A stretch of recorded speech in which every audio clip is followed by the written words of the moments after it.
નમસ્તે ફ્રેન્ડ્સ, આજે હું એક હેલ્ધી ડાયટ ખીર બનાવવા જઈ રહી છું.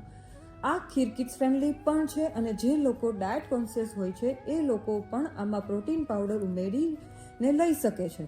સૌ પ્રથમ થોડું નવસેકું દૂધ, 4-5 ખજૂર, થોડું કેસર અને 4-5 કાજુને લઈ અને તેને અડધી કલાક પલાળી રાખવું. શક્કરિયાને છોલી નાખવા અને બંને શક્કરિયાને ખમણી લેવા. પછી એક નાની વાટકી ઘીને ગરમ કરવા મૂકવું.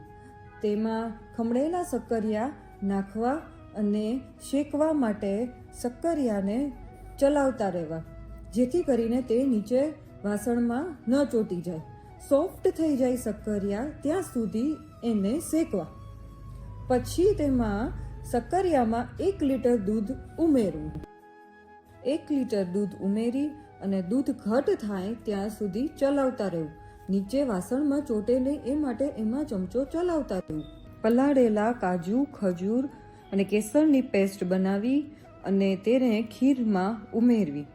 ખીરમાં ઉમેરી તેને સરખી રીતે ચલાવતા અને ઉકાળવા દેવું. ખીરમાં એલચીને ટોચીને નાખવી અને કાજુ બદામની કતરણ પણ નાખવી અને પછી ગેસ બંધ કરી દેવો. સો હેલ્ધી ડાયટ ખીર રેડી છે. હવે તેમાં આપણે પ્રોટીન પાવડર ઉમેરી અને હેલ્ધી પ્રોટીન ખીર તૈયાર કરી. 2 ચમચી પ્રોટીન પાવડર ખીરમાં નાખી અને એને સરખી રીતે ચલાવી નાખો, જેથી કરીને હેલ્ધી પ્રોટીન શક્કરિયાની ખીર રેડી છે.